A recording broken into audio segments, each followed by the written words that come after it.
everyone. So I'm presenting a case of 14-year-old male student, Mr. S, a resident of Delhi, who got admitted on 10th of November and was examined on 18th of November. He came with complaints of facial puffiness and swelling in both feet since last 10 days, frothing in urine since last 10 days, and an episode of fall on the day of admission. As per the history given by the mother, who is reliable, patient was doing apparently all right 10 days back. Then mother noticed that he had swelling on his face by the end of the when he got up in the morning, and also by the end of the day he had tightening of slippers, and also noticed that he is having swelling in his both feet, which was only up till the ankle. Upon asking, the patient also confirms that he is also passing urine which is very frothy when he is passing in commode, and which was not there before. Although he denies any complaints of orthopnea, PND, breathlessness, abdominal pain, swelling, abdominal distension and jaundice. And also he gives no history of decrease in urine output or blood in urine or headache or blurring of vision. It was then the very next day when he got up in the morning and had an episode of fall after stepping out of the bed after a few minutes. That is when they took him to the hospital. During that episode, he had no abnormal body movement, frothing of mouth, uprolling of eye, bladder or bowel incontinence, and he regained consciousness within few minutes after this episode. He was taken to the general physician first and was referred to a nephrologist, and no blood tests were done at that visit, and only blood pressures were checked, and they remember that they were told blood pressures were all right. Upon arrival to the nephrologist, he got admitted to the hospital on 10th of November, and he had persistent complaints of swelling in the body, and within next 2 days it progressed to involve the whole within next 2 days it progressed to whole body, along with abdominal distension, and frothing in the urine was persistent, and he was told that his blood pressure drops down significantly when he stands, and that was the reason for his fall. He gives recent history of travel to hill station around 2 weeks back prior to this episode, but there was no significant illness or anything like a fever or sore throat which happened during that stay in hill station, and no complaints of decrease in urine output, high colored urine, headache or blurring of vision. There is no history of recent fever, sore throat, skin infection, joint pain, rashes, or any recent vaccination, night sweats, weight loss, any allergy, or history of any high risk behavior, blood transfusion, recurrent UTI in childhood, prolonged bedwetting history, any seizure episode or visual abnormalities or skeletal deformities, hearing defects or nocturia, or alternate medication intake or graveluria. After hospitalization, he was told that he is leaking large amount of protein in his urine, values of which they do not remember. And he has undergone multiple blood tests and ultrasounds in which they were told that kidneys were looking normal, and he was started on tablet steroids as per his mother, but he continued to leak heavy protein such that he was requiring 2 bottles of expensive protein injection every day, and despite that the swelling was persistent, and his blood pressure used to drop when he used to stand up. And after 5 days of hospitalization, he was taken for kidney biopsy in view of no improvement. That is what his mother told. And biopsy, after checking coagulation parameters, biopsy was done, which was uneventful.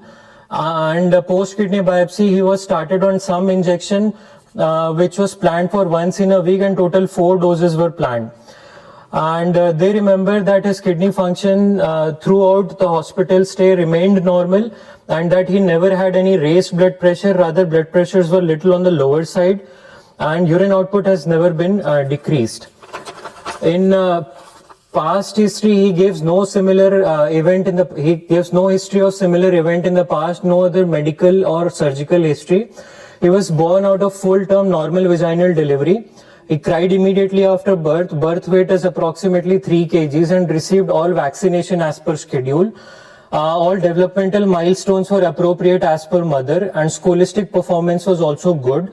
And he was good at sport, physical activity. He has no siblings to compare with, but his physical growth was comparable to his peers. And no history of prolonged bedwetting or recurrent UTI in childhood or any surgical intervention in childhood. On personal history, he consumes mixed diet, bowel and bladder movements are normal, no addiction, sleep is normal, and appetite is good. Family history is he's the only child, no significant history in parents, mother or father. There is no history in first degree relatives, no history of consanguinity in the family. So to summarize, shall I summarize? So I have a 14-year-old male with no previous comorbidity, came with complaints of proteinuria, generalized edema, postural hypotension with no complaints of hypertension, hematuria, oliguria or deranged renal function, and has undergone kidney biopsy and started on oral steroids and query rituximab injection. Based on that, my syndromic diagnosis is nephrotic syndrome. With etiological diagnosis, I would like to keep minimal change disease as first. Second, FSGS, although less likely considering the age group, but I'd like to keep membranous nephropathy as my third differential. Okay, so why do you call it nephrotic syndrome? Ma'am, he has a history of protein leakage in the urine in the form of frothing in urine. So why do you call it leakage? Passage of... It's just protein in urine. It's a very laymanish term, protein leakage. Although it's actually leakage, by the way. Okay. Okay, there's history of protein leakage. Then he has a history of swelling. But you have no tests to prove that. Ma'am, he gives a negative history of any other system involvement for this, that is orthopnea, PND, or abdominal jaundice or abdominal pain. So likely the renal seems to come because he had facial puffiness to begin with. What are the components of nephrotic state? Okay, let's look at it this way. Yes, ma'am. So the proteinuria, that is nephrotic range proteinuria. Right. Then hypoalbuminemia. Okay. Then lipiduria and dyslipidemia. Okay. And edema. You should have gone in the reverse order. At least the edema should have come first. Right? So sense of priority and history wise, edema comes first. So somebody who has edema has proteinuria, rest will come on investigation. Yes. Alright, the third component, which is hypoalbuminemia. So I wish you had, instead of proteinuria, you should have said generalized edema. That's the first thing in a child which tells you this bacha is nephrotic. He doesn't apparently have a cardiac disease to cause edema. He apparently does not have liver disease to cause edema. Because those are the other causes of edema, right? So say edema first. Sense of importance, sense of priority, sense of commonality. और history में आपको अभी सिर्फ edema ही पता है. ना आपके पास albuminuria का documentary proof है, ना hypoalbuminemia का है. Those are the three major components, right? Okay. Can he be anything else? What would be the other syndromic differential? Let's say here for a second. Ma'am, I could not fit it into any other syndromes. He had. Anyone else wants to talk about another syndromic? We are just talking about renal disease right now, I suppose, but or anything. Could he be acute, let's say some kind of acute kidney injury? जोर से बोलो जो भी बोल रहा है. Feel free to say whatever. Can he be some kind of acute kidney injury? There was no reduction in urine output. Okay.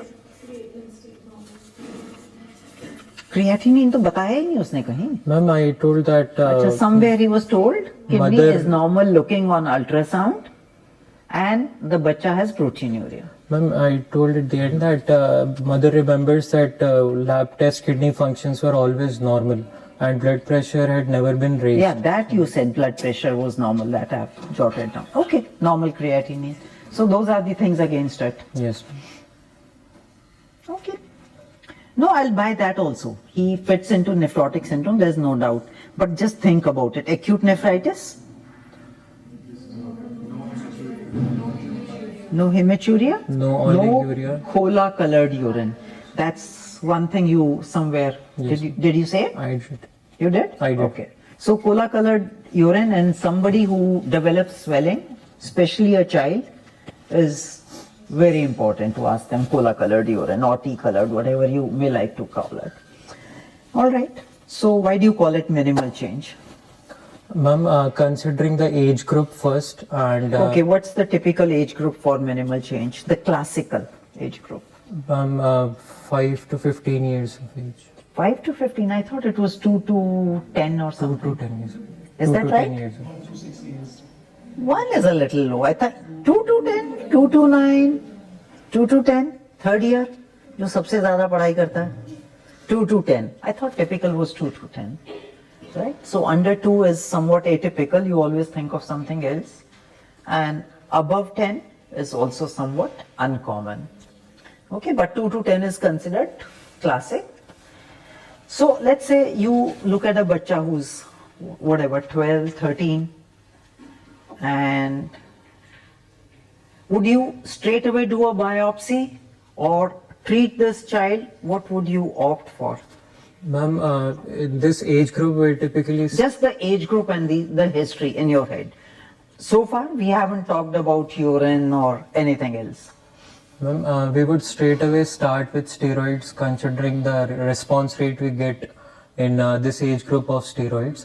If they're not responding, then one would plan for biopsy. Okay, what's the assumption there? Ma'am, considering the percentage, minimal change disease accounts for around 80% of childhood nephrotic syndromes, and by 50% of them, by 8th day of treatment, goes into remission in pediatric age group. Okay, chalo, wo baad mein dekhenge. So the assumption is 80% would be minimal change. Anything odd you would find? What would those oddities will be which will make you suspect, okay, this is not minimal change but something else? Ma'am, What would be the odd things? I examined the patient on 8th day and he was already on steroids. Right. And he seemed to getting worse with it, so probably that makes me think it might not be minimal change. Then What? Okay. Right. What else? So you're talking about 2 or 3 days of steroid response. almost Right. 8 days, 7 days. So day 1 he was on steroids? 10 तारीख को? Unlikely. 11th. Okay, 11th को. Chalo. 7 days at best. Okay, 7 days of steroids, no response, you will think he is something else. That's one. What else will make you think that he may not be minimal change? Not only in this child, but in general, because you need to know when to go on a different plane. Not the minimal change path, but on a different path. In Historically, test-wise, I've given you hints in also by history now. wise, I could not find any secondary causes of MCD that might contribute, like any infection history or atopy or allergy or any history suggestive of underlying Which malignancy. infection causes MCD?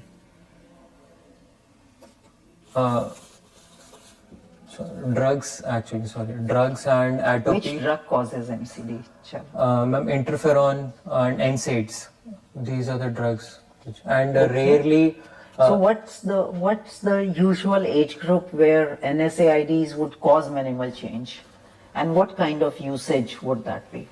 Ma'am, long-term use, especially in elderly population with. Right. So he's a misfit there. He's a kid who has no comorbidities, as you say.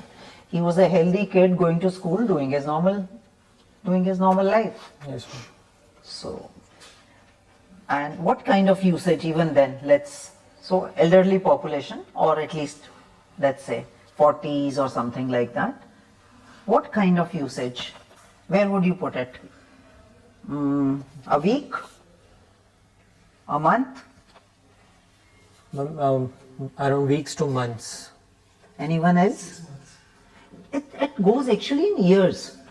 NSAID causing minimal change disease actually goes in like chronic usage, 2 saal, 3 saal, something like that. So it doesn't happen in weeks. So what's the immediate effect of NSAIDs on the kidney? Ma'am, it can cause oliguria because of afferent vasoconstriction. So, Okay, AKI, so oliguric hemodynamic AKI. effect and AKI. So that's the immediate effect. Long term is this. It could be minimal change. And what is it often combined with? Acute interstitial nephritis. It's also combined with tubulointerstitial nephritis. So there could be some element of renal dysfunction and proteinuria in someone who has been taking it for months to years. Let's put it, okay, not weeks. Okay, so in a child you don't think in those terms, right? So what else can make you think this is not MCD, but you want to broaden your horizon? Anyone? Hematuria, okay. Reduced GFR, okay, so let's call it renal dysfunction or increased creatinine and Any other system? hematuria, okay. Hypertension. Hypertension is the other thing, correct. So let's say a 10-year-old who comes with a lot of fluid retention, edema, etc., is also hypertensive. So your thought starts going away from minimal change disease, right? So clinically, historically, hypertension. Then on tests you can find a raised creatinine or hematuria could be historic. Then definitely, so this kid did not have any history of hematuria. Or on tests hematuria. That will also take you against an MCD or will not? Against MCD.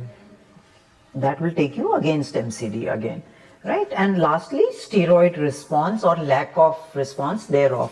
So what is lack of response? Do you say it in 7 days? No, ma'am. So that's a redundant point कि 7 दिन में steroid response देंगे इसलिए मैं सोच रहा हूँ कुछ और है.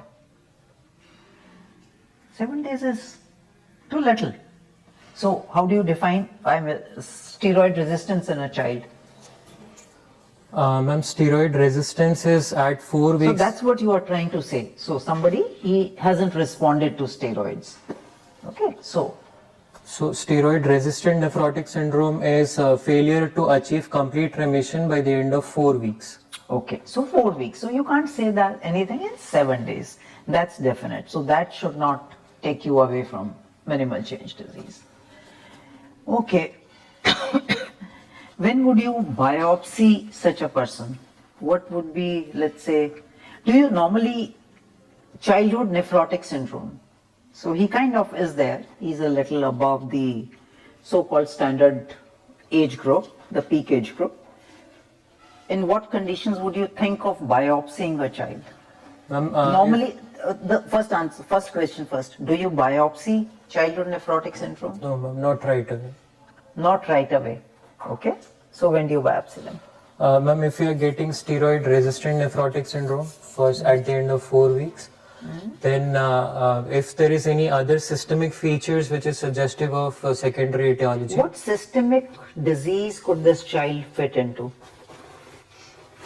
This child Let's assume for a second, he has had a load of tests. I'm sure some of them were directed to some systemic disease. So we'll come to the tests also. So what systemic disease could this child fit into? this child didn't have any No, he didn't have any features, but even then. he had no IgA rashes. vasculitis. Why vasculitis? It can present as nephrotic syndrome directly. How?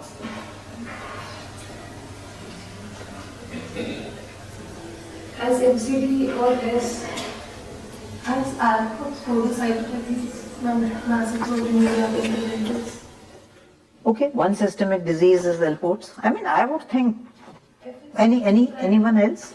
FSGS, primary FSGS is not a systemic disease. So any child who comes with, let's say, some proteinuria, I'm not saying this would be the first diagnosis, obviously, but when you start excluding secondary nephrotic syndrome, what do you think? Lupus. The standard lupus. Why can't a child be lupus? It's an uncommon disease. We all agree it's an uncommon disease. But always think about it. Renal manifestation may be the only manifestation to begin with. Right? Rest may come, something may come up on hematology. कि उसको thrombocytopenia हो रहा है, then you would start thinking lupus होगा. Right? So always think of. So, all right. So what are the rest 20% now? You said 80% are minimal change. Okay, how did you manage him, or how will you manage this person if you were the treating physician? One more thing in this treatment. You said he got some expensive protein injections, right? So what was that? Albumin. Which was albumin. Now I'm not criticizing anyone. So how many of you will give albumin infusions to a nephrotic?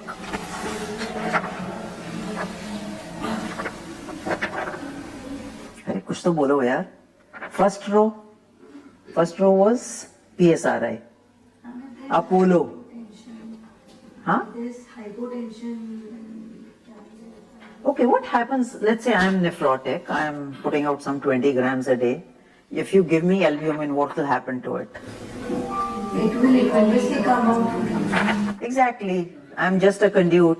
You give it to me, I put it out in the toilet. In case of severe hyperbuminia, the value is less than 1.5 or 1.6, there is high chances of renal thrombosis. Okay. So will this albumin stay in the circulation? How long will it stay? Not much. क्या 1 घंटा, 2 दिन, 10 दिन, 20 दिन नहीं रहेगा भाई. It will not stay there. So that's a very standard concept. Any high protein infusion causes hyperfiltration. Okay, it will cause hyperfiltration even in a normal person. Right? And so in a nephrotic, somebody who has a leaky gland, it will just leak out. Any infusion. Alright, so in what situation? So there is no point giving it.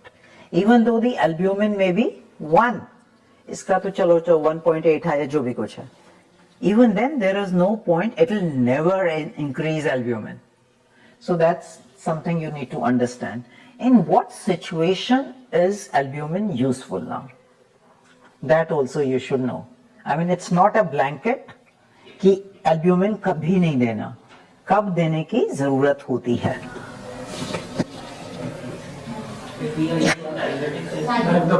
Somebody said the right answer. Diuretic resistance. So, why is there diuretic resistance? Huh? So what's the mechanism behind it? Usually diuretic is secreted from the ठीक बोल रहे हो. बोलो. it has to be bound to albumin. Okay, so it's albumin bound and is secreted into the tubule, and that's where it acts. So if there is no protein, it just doesn't reach the site of action. So you combine Lasix and albumin and then give it as an infusion. So that, to my mind, is the only indication to use albumin in a nephrotic state. What do you do if the albumin is very low to prevent thromboembolism, which somebody was talking about? You anticoagulate them. You anticoagulate them. Okay, standard is an albumin below 2.5 or 2 or whatever is the cutoff. Okay, you should anticoagulate them. Okay, so in my unit, albumin is rarely ever given except for diuretic resistance. All right. So and what was this hill travel? You talked about it, but we didn't go into any detail. Recent history of travel was there, that's it. So. Yeah, so look, you take travel history with something in mind. I wanted to look for any episode of fever, sore throat, any viral infection he might have caught up there. So that PIGN kind of picture I might suspect him to have. But he had no He history. had no. Was he in the wild, or it was like he went and stayed in a 5-star and came back? No, ma'am. They went and traveled and trekked and. Trekked. So it was wild kind of a hill thing. Okay, so that's important. Going into wilderness is different from going and staying in a hotel. Okay, so that's the other detail. If you talked about travel, you should have gone into the wilderness also. कि वो track करके आया है, which gives them an entirely different spectrum of disease. Like you said, some viral, some chikungunya, some dengue, some insect-borne stuff, something like that. I don't even know those diseases, but it could be anything. Right? So wilderness is important if you talk about travel history. Which hill was that? Ma'am, Uttarakhand. Uttarakhand ke koi hills, not that I know the details. All right, so how will you investigate this or manage this child? Management overall, not just investigations. Ma'am, I'd like to do routine. I'd like to do CBC, looking for hemoglobin and ठीक है, we know what CBC is and what you look for. then, ma'am, renal function test. Then liver function test including albumin. Then urine routine and urine for spot urine PC ratio and 24-hour urine collection to quantify protein. And You would do both? first I'll Okay. do urine protein creatinine ratio. If warrants, I would like to do. If the proteinuria is doubtful or high. Proteinuria तो है ही, तुम कह ही रहे हो. You've used it as a marker for your diagnosis of nephrotic state. So है ही. तो पता ही है. नहीं. It's there. So my point is, you want UPCR or you want 24-hour, both? Which one would you do? I would. So let's think over it. Give me one or two or whatever. अभी आगे चलते हैं. Okay. And ma'am, then I would like to check for coagulation parameters, PTINR, Okay. and ठीक है. although he did not have any history, but I would still like to do ASO titers and That's fine. A lot anti-DNS. of people may not have any history. Then C3, C4, ANA, DSTNA. Okay. Now, okay. Go on. Ma'am, then I would like to do audiometry and fundus examination. Okay. Then ultrasound, radiological investigation, ultrasound to look for kidney size, and based on the reports, I'd like to चलो, proceed. correct. So, And sorry, lipid profile also. चलो ठीक है, lipid profile भी कर लो. Okay. So, CBC, do I call it normal? Yes, ma'am. All right. Renal function? Creat 0.8. Okay, so is 0.8 normal for him or abnormal? He's 14 years of age with a body weight of 60, so that looks to be normal. Looks to be normal. Okay, this body weight is fat or muscle? Both. Both. Okay, chalo, I'll accept 0.8 as normal then. All right. Serum albumin is 1.5, and cholesterol is 420, triglyceride 280. ठीक है, वो सब छोड़ दो, वो तो हो गए. Urine RM has protein चलो 3, RM पूछते हैं हम. protein 3 plus, blood 2 plus, Okay. full field RBCs, WBC 1 to 2 and no. Blood. 1 second. 4 plus and full field RBCs. Yes, ma'am. And no cast. Urine, किसने देखा ये यूरिन? आपने देखा? ma'am, for no, ma'am. No ma'am. क्यों नहीं देखा? कभी भी देखा है? Yes, ma'am. देखा है? Yes, ma'am. You can figure out casts. So what do you expect from this urine? There should be casts or there should not be casts? Ma'am, I would expect. there You would should be. expect casts. So if your lab says no cast, I would go and see it again. There should be casts in the urine. Why should there be casts? Okay. Why would you expect casts? This looks like a glomerular cause of Correct. hematuria. So he has seen there is protein in urine, so that takes it to the glom, and there should be casts. All right. Now we have come to UPCR and 24 hours urine. Which one do you UPCR. want? You made a call. Ma'am, I'd like to do first UPCR. Okay. Timed collection seems to be tedious, and so probably. Okay. What are the fallacies of UPCR? ये बता दो, and once look, I may order anything, I may order whatever, but I should know what are the fallacies there. That's all. Ma'am, ordering UPCR in a patient with deranged renal function or oliguric patient might. ना ये ओलिगोरिक है ना derange Yes, है. आपसे this हमने पहले patient, पूछा for creatinine this, तो नॉर्मल yes, है. ma'am, for this patient UPCR is okay. Okay.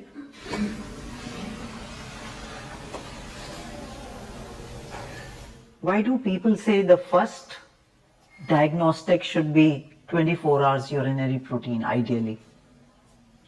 And thereafter you can follow up with UPCRs. Isn't that the conventional Yes. thing written everywhere? So UPCR Because has there's certain di- fallacies. Diurnal variations are there, and Diurnal तो होगा, but diurnal भी हो सकता है, but anyway, that's not what is material. In a child, although he's 14 years and you said normal muscle mass, normal creatinine, the creatinine levels are lower. So the UPCR maybe, let's say you do it on a 7-year-old kid who has very little muscle mass and very little creatinine excretion. So a UPCR would be falsely high. All right. So even in an adult, UPCR has its own little fallacy. It's not. It's an estimate. And what kind of assumption is that UPCR made on? Let's see. Let me ask you that. So whatever you get as a UPCR, let's say you get the answer as 10. It's a ratio. Does it have a unit? protein creatinine, yes, ma'am. Milligrams per gram. It's No. So when you say UPCR, when you write the answer, do you put a unit after that or you don't? Let's come back to fundamental things now. 10 grams per gram of creatinine. Okay, either you write that or you just write 10. Okay, so you've seen the detailed report from the lab.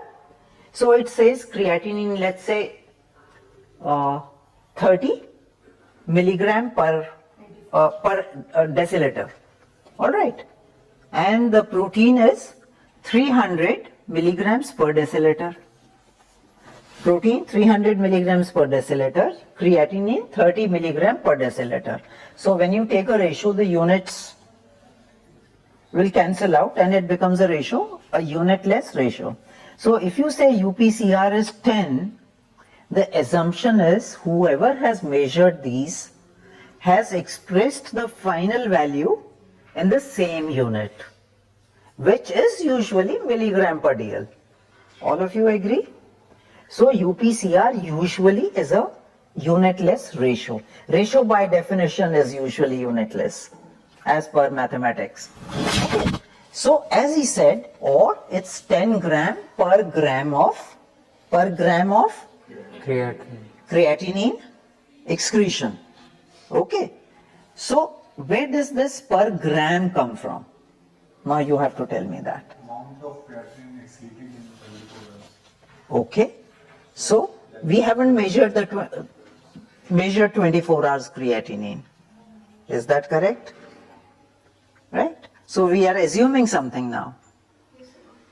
So what's that assumption? And from there you can understand the fallacies of UPCR. Basically, in steady state of metabolism with assuming. चलो एक let's say क्या बोलूं, that will be actually a giveaway. I'm in a steady state versus another person who's also in a steady state. But do you think both of us are excreting 1 gram per day of creatinine? Male and female. Okay, so how do you 20 to 25 N 20 to and 15 to 20. Okay. So everyone has different creatinine excretion per day. All right. So a big muscular burly guy, not a fat guy, but a big muscular guy, a पहलवान let's say. ठीक है? वो जो भी Indian famous पहलवान है उसको ले लो. उसका creatinine excretion may be 2 grams per day. And मेरा with very little muscle would be let's say 600 milligrams per day. So the assumption when we take UPCR as a marker of urine protein excretion per day is that all of us are excreting 1 gram per day. Do you get that? Because उसको divide करके हमने ये बना दिया 10 gram per gram of creatinine. Just because we have, now the denominator is 1 gram. So that's the fallacy of UPCR. Okay, so it may not give you an exact estimate of 24-hour urinary excretion. A Pahalwan would excrete 2 grams, I would excrete 600.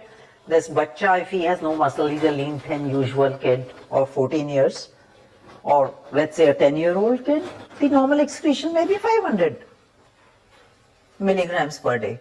So that's the fallacy of UPCR, it's an estimate.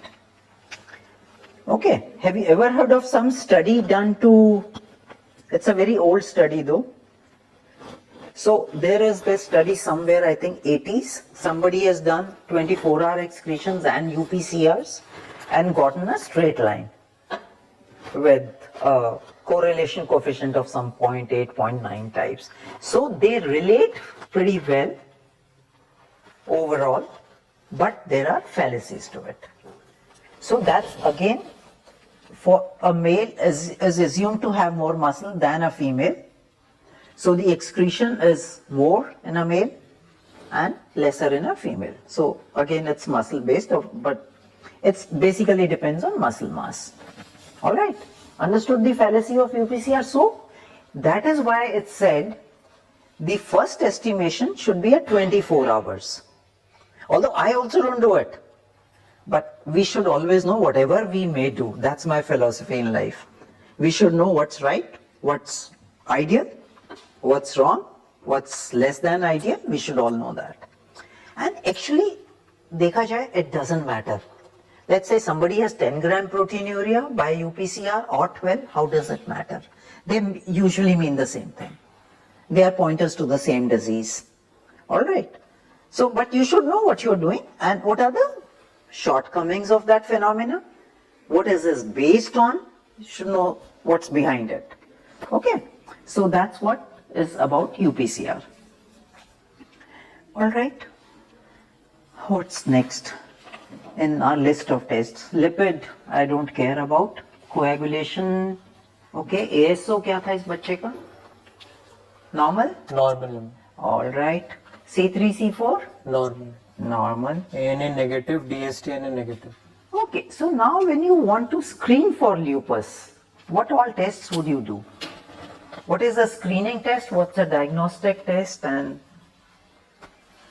ANA by IF method, C3 and DSTNA. That you all agree with that? DSDNA is a screening test? So what percentage of known lupus patients' DNA is positive? Huh? 60%. वो तो 60% कह रही है फिर ये diagnostic test तो it's a specific test but it's not a screening test. ठीक है? It's a specific test but not a screening test. ANA is considered a screening test and what is the other क्या कहना चाहिए? Other thing you need to know about this? हाँ? UPCR कहाँ से आ गया अभी? You do it by both methods IF and to call it negative. All right. So you do it by both methods to call it negative. That's the other thing you should keep in mind. So order it by both methods. IFA and ELISA both are negative, then ANA is negative. And the current lupus definitions, what do they say?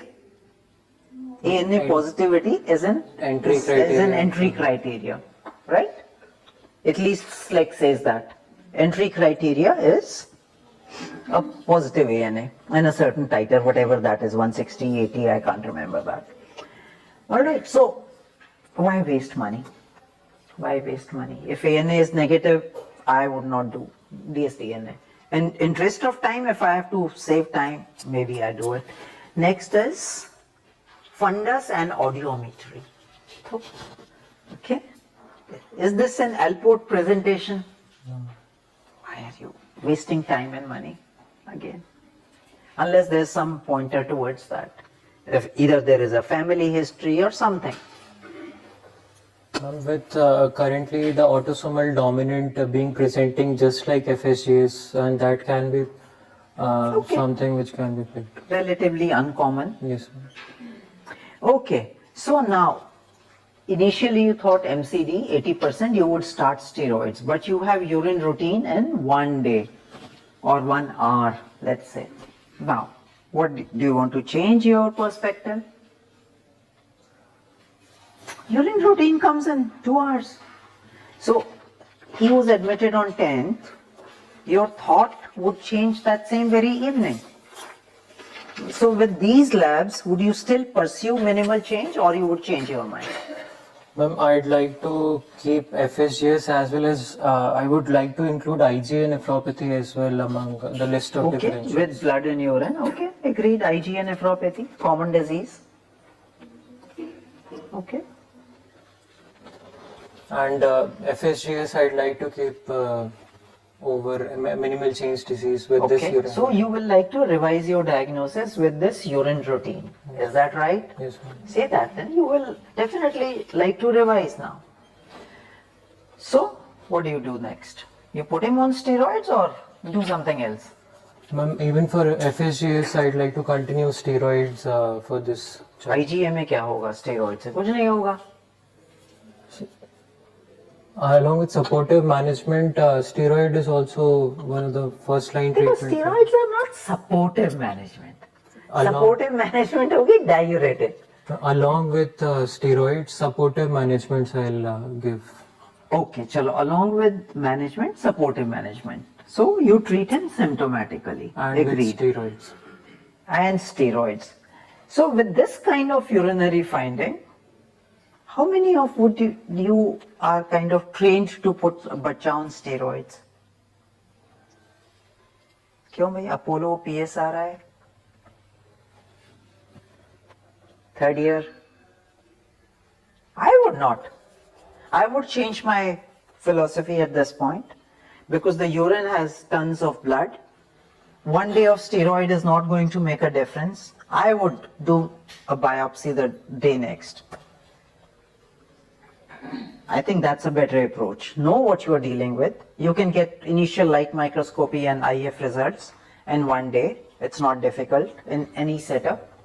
In today's time, I would do nothing and just hang on. You said travel history, he was trekking, he could have gotten an infection, which you do not know. We have no clue what viruses are there, right? So steroid may be potentially harmful if he had an infection, and this was some infection related bimari. Possible? Ma'am, it is possible, but so far I had no evidence of infection in them. And Agreed. history-wise No, as no. well So as- now it's all, we are what I call as Sherlock Holmes. He has travel history. You emphasized on it. I took it to wilderness. And then his urine is an active urine. It's full of RBCs. The cast should have been seen somehow. I think that's a flaw in seeing it rather than the absence of cast. So he has acute nephrotic picture. Now with this urine, he's no longer typical nephrotic, whereas he becomes nephrotic types. With creatinine also could be shade high. Actually, 0.8, मेरा 0.6 आता है यार. मेरा muscle mass 14 साल के बच्चे जितना तो होगा. And I also do some physical training on a regular basis. Okay, so 0.8 में भी a shade high. अभी ये सब इलाज होके पता चलेगा. चलो, so next आपने स्टेरॉइड पे डाल दिया और फिर बायोप्सी क्यों करी 5 दिन बाद? Because ma'am, proteinuria was actually worsening. They were checking every day, and Why do you test for proteinuria every day and how do you test it? ma'am, UPCR was being done. Done every day. Almost alternate days because Okay. All right. Okay, I don't think doing a UPCR every day has any meaning. Okay, again, for future, I don't see anything. These are things you do it after 15 days, you would do it after, let's say, a week, if you see a lot of clinical response. Chalo. So UPCR was worsening. So let's hear the UPCRs over these days. If you have those. yes, ma'am. And then we can discuss the biopsy. क्योंकि आपने जो summary हमने भेजी थी उसमें कुछ biopsy की भी फोटोज थी. 68, 62, 71, 74. Okay, hold on. But So he was do you getting- think a UPCR 68 is different from 72? In all seriousness, anybody thinks they are different? Do you think 14 and 15 are different? Do you think 14 and 20 are different? I would not call it worsening. Ma'am, first was 28, and then You said 68 something something. first the very first report was 26 grams, and then subsequently it was 63, 68, and 70. वो तो सब same है. ठीक है ना? So I don't think that can tell you much. कि worsen कर रहा है. Or the better way to think about it is whatever disease this kid has is probably not responding to steroids. And it's too early to say a response anyways. And this disease, as I said, steroid response तो आने की उम्मीद भी नहीं है. We are hoping against hope कि भगवान ठीक कर दो. लेकिन we don't expect with this kind of microscopic hematuria, right? Okay, so you did a biopsy. Now let's go to biopsy. आपने कुछ फोटोज भेज रखी थी बायोप्सी की. Yes, ma'am. I can take. ये इसी पेशेंट की फोटो है कुछ Yes. कहीं से ली गई है? इसी patient की. इसी पेशेंट की. चलो let's dissect out the pictures. In Have all of you seen the pictures, biopsy pictures? Do you have means of projecting it? You have it on something? I can send it in the group. Everybody. Send it can in the see. group to everyone then. And then we'll hear your because they should see the biopsy pictures. Send it to everyone then. You have a postgraduates का group ना? In DNS group only I'll see. हाँ जो भी group है, Yes, so sir. everyone will get it. Sure. Any other clinical points somebody will like to discuss? Please feel free to ask while this is being done. Any questions or any doubts? Or any other way of dealing with this kid? Bolo bhai, bolo. It's a friendly discussion again. It's a completely friendly discussion. The UPCR equations are, in a way, they have been formulated that the coefficient of variance is such that only 30 to 40% reductions or elevations are considered significant. So 28 to 68 is a huge increment according to him. But I wouldn't rely on it. Because especially at 68 is, SCB, it's a non-feasible kind of proteinuria if you think about it. Truly, in a 24 hours report, I don't think I've seen more than 35 or something. Ma'am, the very fact that he was getting twice a day albumin infusion and Exactly. So you yourself are saying, I forgot that bit. So if the protein excretion is increasing, it only emphasizes the point, don't give albumin. Yes. He's excreting the same time albumin now. Yeah, I had forgotten about it. So that's a lesson to learn from here. It will only worsen the hyperfiltration, which is a good old funda. सबको low protein diet, सब लोग, मैं तो नहीं खिलाती हूँ खैर, but a lot of nephrologists keep is restricting protein. Hyperfiltration कम करने के लिए. Because in the long run it damages. And it's a waste of money. It's a complete, एक albumin की cost पता है तुम लोगों को? हाँ, कोई 5-6 हजार रुपए का एक आता है वो जरा सा albumin. It's a complete waste of money. Look, healthcare Network. comes with healthcare economics. Third years, let's get from third years. You, I remember, green jacket. Sorry, I can't remember names here. And you, check shirt, you are also third year, you said. है ना? इतना तो याद है मुझे. So, why don't you kind of comment on this picture? The light microscopy. I'm showing them in single globules, silver methylene stain, a silver methylene stain. Right? Yeah, got it. In the single globules, and many tubules stacked by pattern. And the globules are showing this decreased membrane thickness by this silver methylene stain, and some are So, how do you gauge membranous thickening here? actually isn't much evident. दिख ही नहीं रही है मुझे तो, if you ask me. But लेकिन how would you say that? ये बता दो. Theoretically तो पता होना चाहिए ना कि do you want to say something? So how many of you think कि membrane thickened है इस light microscopy picture में? And how do you look for it? The thickness will be when compared to tubular basement membrane. Right? But I find the tubular basement membrane thicker here. Can someone see the membrane in the glom? I barely can. दिख रही है? नहीं दिख रही भाई. Okay, थोड़ा सा बड़ा करके ग्लॉम को देखो.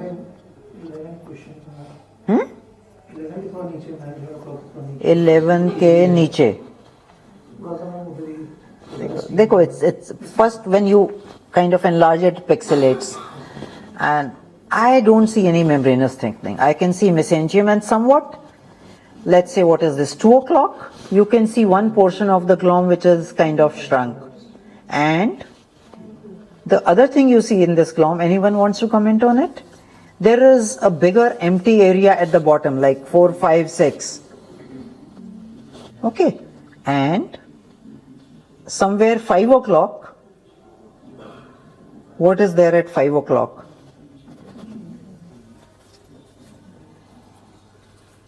There is a crescent-like thing. Is there? It's kind of touching the capsule, but this is not a real crescent. It's not coming from parietal cells.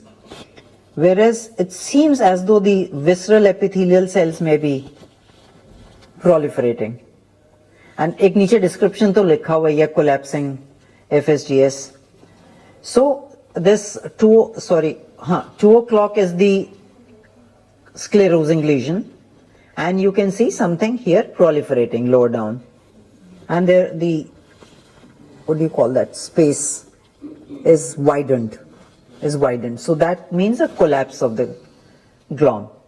Okay, so it fits into collapsing FSGS. Now all of you are on the same page, right? So now let's talk about what is the differential taking it from here.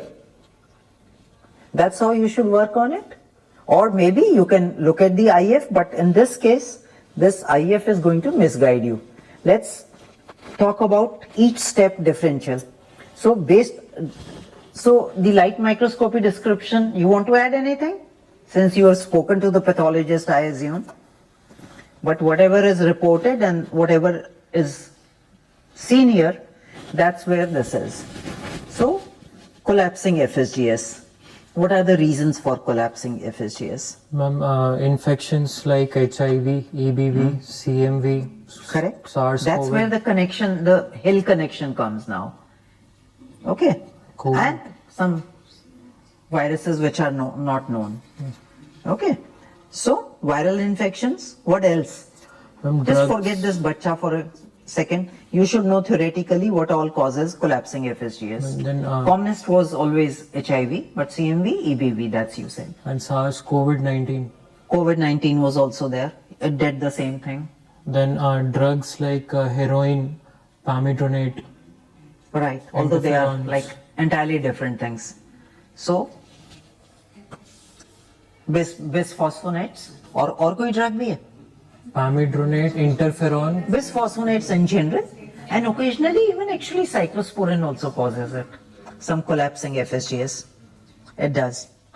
So that usually happens to a nephrotic being treated, and now you find some collapsing FSGS who's on cyclosporin. So obviously this kid is not on cyclosporin.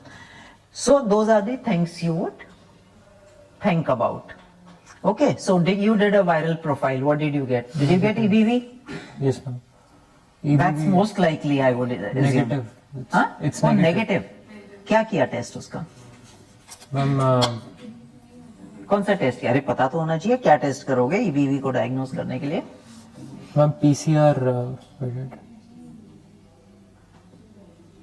PCR किया. पक्का? Yes. Okay, ठीक है. और भी कुछ कर सकते हैं क्या? What do pediatricians do to diagnose EBV in children? Serology, IgM. IgM serology could have been done. Was it negative, positive? Ma'am, we sent PCR, it was negative. Okay, you didn't send this. Okay, but that's something pediatricians do to diagnose IgM. All right, let's look at IF now. So what did you expect from IF? Although I differ from this, whatever is written under it. So this was only IgG positive and some C3 1 plus ko to chhod do. IgG is 3 plus. So let's take this as IgG positivity. Okay. So now what about IgG positivity? Granular भी इतना लगता नहीं है ये. It's not completely linear, but it's somewhere in between. Coarsely तो बिल्कुल नहीं है. लिखने वाले ने भी फाइनली लिखा है. So that's why I'm saying fine और linear के बीच में लग रहा है. Now I have a theory for it. So ये सब देखने के बाद, क्योंकि these slides were sent to me earlier. So I'll give you my theory on it. Okay, so I would call it fine granular to somewhere linear. To some extent, to me, it looks like immunotactoid. Okay, so it's just IgG positivity. The IF alone and a normal glom, you could call that early membranous. Okay, that's where you can fit in. Let's say the light microscopy is normal. That's what was a usual question. It has become redundant now. So if you find normal gloms and you call it MCD without immunofluorescence, एक जमाने में नहीं होती थी immunofluorescence और अभी भी कभी कभी टिश्यू खराब हो जाएगा, नहीं होगी, छोटी जगह से आ रहा है, नहीं होती IF. So what diagnosis can you miss now? Somebody reporting on light microscopy, this is minimal change. The patient has proteinuria and there is no IF reported. So this you should know. अभी भी छोटी जगह से आता है बहुत बार biopsy. IF का tissue नहीं था, कुछ ना कुछ होगा, या भेजा नहीं गया, खराब हो गया, one of these things. So what diagnosis could you miss in that? अरे इतना बड़ा hint है यार. IgA nephropathy. IgA. देखो IgA should have some, it may not, but should have something on light microscopy like endocapillary proliferation, mesangial proliferation. हमने कहा typically normal glom. So what you miss is early membranous. जब membrane मोटी नहीं हुई, and your diagnosis depends only on immunofluorescence. So I'll give you one, a patient of mine who had the first transplant. He got some rejection. We did a biopsy, and this is how early it can happen in a transplant. We found IgG and C3 in a loop distribution. So this guy was already recurring his membranous. He fried this graft, got a second graft. The same thing happened. That a biopsy done for something. No, so the first biopsy was when he got the rejection. We did a biopsy and it had no membranous thickening, but just an IF which was positive. So that was a plasma cell rich rejection. Anyway, वो ठीक नहीं हुआ, kidney fry हो गई. We gave him a second transplant. In that, a biopsy in early post-transplant period, done for again a mild rejection, which was ACR on biopsy, but he had early membranes again, छोड़ दिया उसको वहां पर हमने, rejection ठीक हो गया, and I believe अभी तक भी ठीक है वो. उसके 1-2 साल बाद this fellow came with increasing swelling, proteinuria वगैरह वगैरह. We did a biopsy again. This time it was frank light microscopy membranous and the same IF positivity. So now this membranous was manifesting. We gave him rituximab. He recovered and I believe he lived in Africa. वहीं पर है और अभी भी ठीक है. So that's something you can miss on a normal looking glom when there is no immunofluorescence. Remember that. कई बार ये रिपोर्ट मिस हो जाती है, स्पेशली स्मॉल सेंटर्स पेरिफेरी पे वो कई बार नहीं करते हैं. Okay, so anyway, so let's go to EM now and we'll come back to IF then. हाँ जी, EM. There are 3 pictures of EM. ये एक छोटा सा पीस थेकन्ड है with some deposits. The second picture also has some linear things in the membrane. You see some lines. And the third one is some tubulo-reticular inclusion. So, what are reticular inclusions? And this is in the subendothelial cell as described. So, what's the meaning of inclusions? What are inclusions? Reticular, tubulo-reticular inclusions. You want to give a description or should I give it and give you my theory? चलो, तुम लोगों ने क्या बनाया? Ma'am, secondary to some viral infection. Most likely. So what are tubulo-reticular inclusions? Typically seen in lupus, but where else can you see it? This kid has no lupus. Okay. So what are these supposed to be? Tubulo-reticular inclusions. And then I'll come back to IF. What are they made up of? Microtubules होते क्या हैं? वो size जो भी कुछ लिखा हुआ है किताब में वहां से देख लेना. I don't know the size.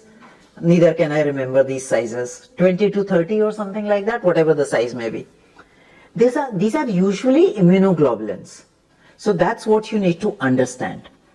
Okay, so these are microtubules made up of immunoglobulins. And if you go back to IF now, the IgG deposit also is an immunoglobulin, right? If you go back and read immunotactoid, which looks like linear immunofluorescence, nobody knows why it happens, but it is associated with 2 things. One is cancers, where there may be either a paraproteinemia or some abnormal proteins floating around, or it also occurs in infections. Again, it's a high immunoglobulin state, which can, so reticular infusions, this kind of IF, which is somewhere in between fine granular and linear, looks like, to me, it's kind of somewhere in between, not the typical granular. So this is all a result of some viral infection, which is known to cause collapsing FSGS, this kind of immunofluorescence, which is infection related, especially with the EM. And any infection can have deposits anywhere, right? Immune complexes could be there. So it is some infection related. The light microscopic picture is collapsing FSGS, and the rest is, you can have an explanation. Sorry, I forgot this guy's name here. Nitin, correct. So Nitin, अब आपका क्या पूरा opinion है? Since you have read this, you could be an expert on it today. That is what the impression was, that he traveled there and probably caught up some viral infections and then... देखो, infection तो viral बिना travel के भी हो सकती है. So in all, so I'll give you another story. So once we had a 2-year-old kid who had a similar history, a sudden onset nephrotic state. His blood pressure was high, and he was like, and he had fair bit of AKI. I can't remember the details. In fact, we had presented that in one DNS also.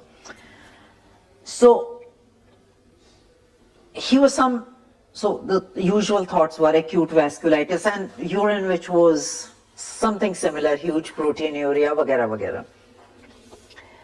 We did a biopsy, initial biopsy, ये तो crescentic है. हमने कहा vasculitis, we went and read up vasculitis in a 2-year-old. It does happen. All his serology was negative. Maybe we gave him one Solimedrol, maybe.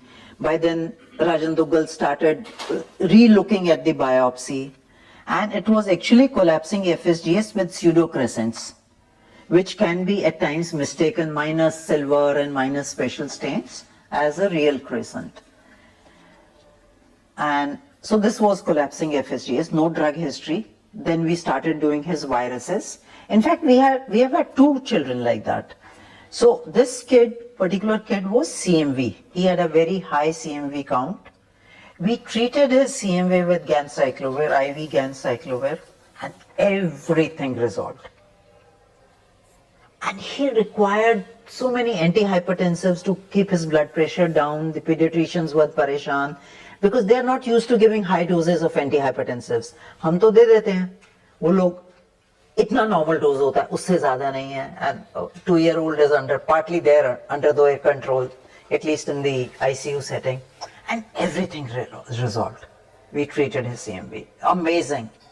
So this was really an acute CMV infection which this bacha got and had a collapsing FSGS. So if we have to fit this biopsy with clinical history, it kind of fits into some virus which caused collapsing FSGS and this. Anything else? Ma'am, Alok sir actually was in opinion You send the biopsies to Lal? yes. Oh, ये सारा अपनी processing नहीं करता. Neither do you send it to Max next door. Okay. Okay, I mean your choice. Alok sir was of the opinion? That it's actually a combination of with some membranous thickening in a lot of the gloms along with collapsing FSGS with some microspherular deposits suggestive of some viral infection causing this. देखो यार भगवान इतना unkind भी तो नहीं होता ना कि एक बच्चे को 3 बीमारियां दे. We are taught right from MBBS to try to fit everything in one disease, aren't we? And a lot of infections will give you, let's say, MPGN, for example. So he has some deposits, maybe. Okay, or Severe acute CMV किया आपने? negative क्या negative है CMV में? PCR. PCR negative है. Okay, but he may have some other virus. You never know. जंगल में उसको किसने? Ma'am, we went on searching the literature and then we found actually this particular pattern of looking like membranous with collapses here and there with this particular micro tubular inclusions of 50 to 70 nanometers. So there were reported cases like this and they had been some 17-18 case series was there. It was back then in 2003 or 4. It was an old paper in Pathology Journal. Okay. So they seem to have actually very bad prognosis overall when they were treated. And most of them progressed. Treated with what? What do you treat them with? They were treated with, majority of them were treated with steroids and MMF. That is what, there were not much of rituximab used. 2003 में तो नहीं होगा. So most of them, even few cases went on to transplant and then had a recurrence which showed the graft showing the same kind of presentation. That makes it unlikely that it could be a viral. It could be viral. Yeah, that's what it says. Anyway, some rare thing, I do not know, but logically that's what I can kind of try to fit everything in. So collapsing FSG, especially a very acute onset. Yeah.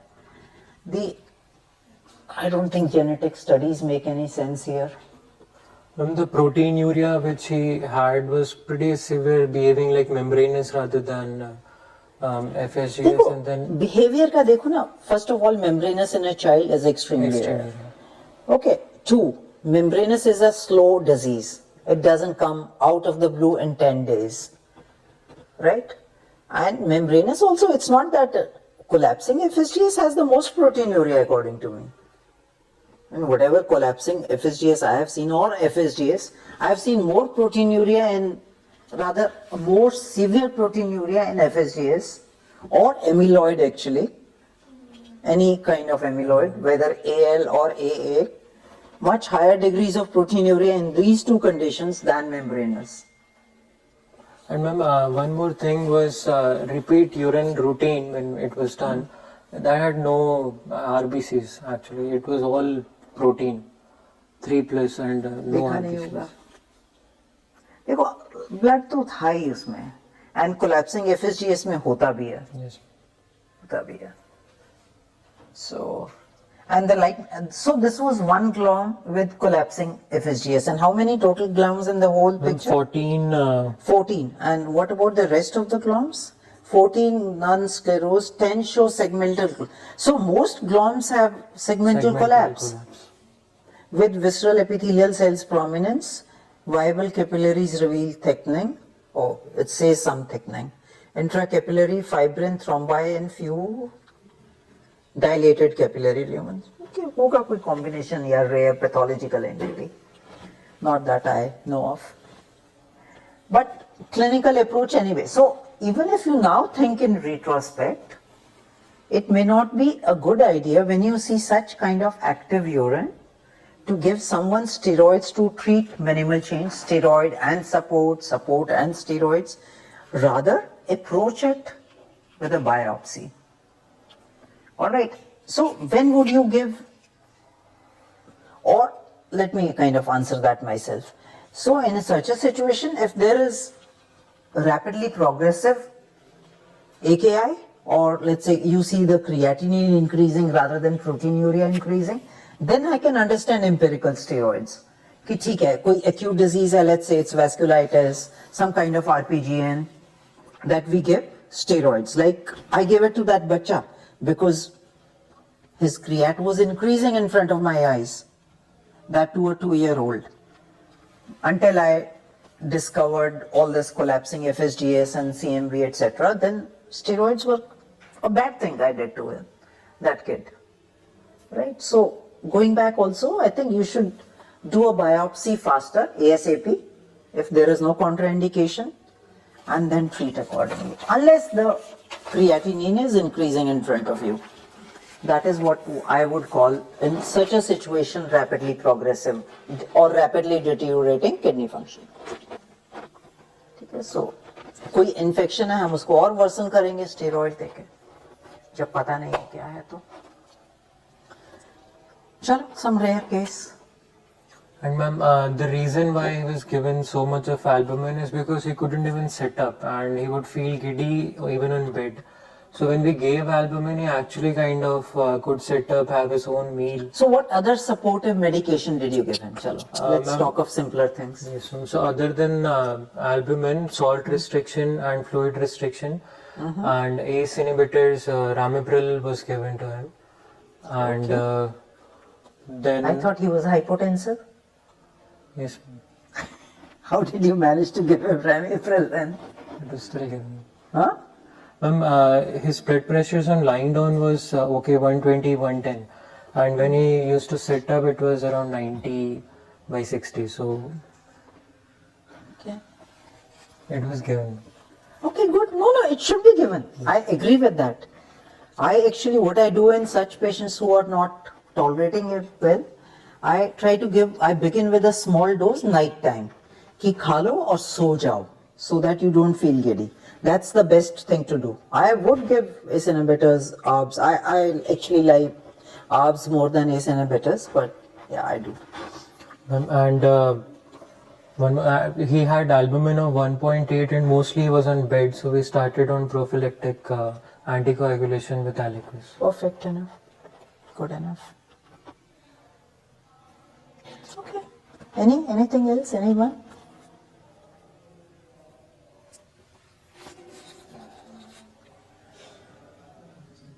चलो देखो, rarity किसी को नहीं पता होगी इस case की. So the message it carries is biopsy का ना एक डिस्क्रिप्शन पूरा डिटेल में पढ़ना चाहिए. That's what the message is here, I think. So you read the details of light microscopy, not just So read every compartment types, read IF, every detail. So I ignored the 1 plus and talked about the 3 plus. And the last message could be we should send all 3 for every patient. At least you guys who are like now growing up in Delhi, all 3 should be sent.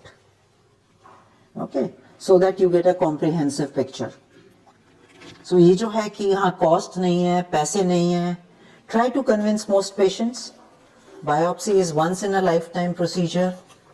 Do everything. उनको breakup बताना ही नहीं चाहिए. मैंने तो बताना बंद कर दिया. I tell them 20,000 cost है, सब कुछ होगा इसमें. ठीक है, so they've started accepting it. पहले होता था मरीज के पास फाइनेंस नहीं, 6,000 8,000 में क्या फर्क पड़ेगा.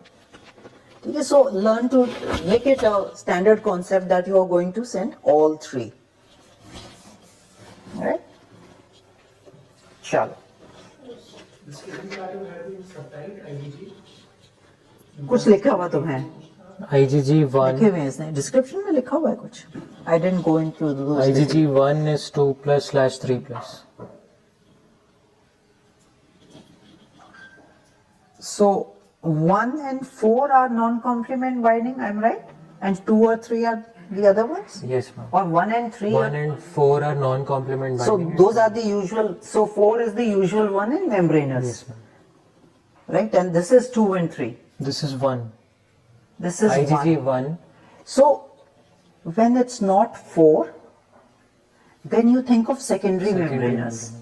So that's the other thing. So again, बच्चों में, even if there is membranous, for a second let's believe that this kid has some membranous, it's बच्चों में पहली बात primary membranous वैसे भी नहीं होती है. So most of it is secondary, which was traditionally secondary to hepatitis B, but it could be secondary to anything, any infection. So a non-4 deposit also is a pointer towards a secondary membranous, and a bachcha having membranous is a pointer to a secondary membranous. So that's my, again, taking back to ki kuch na kuch infection hua, and everything is a result of this infection. So this, the collapsing FSGS, so that's a pointer more than bacterial, maybe viral hoga kuch na kuch. And the tracking history somewhere. Okay. So we call it quits. Done? All right. Thank you.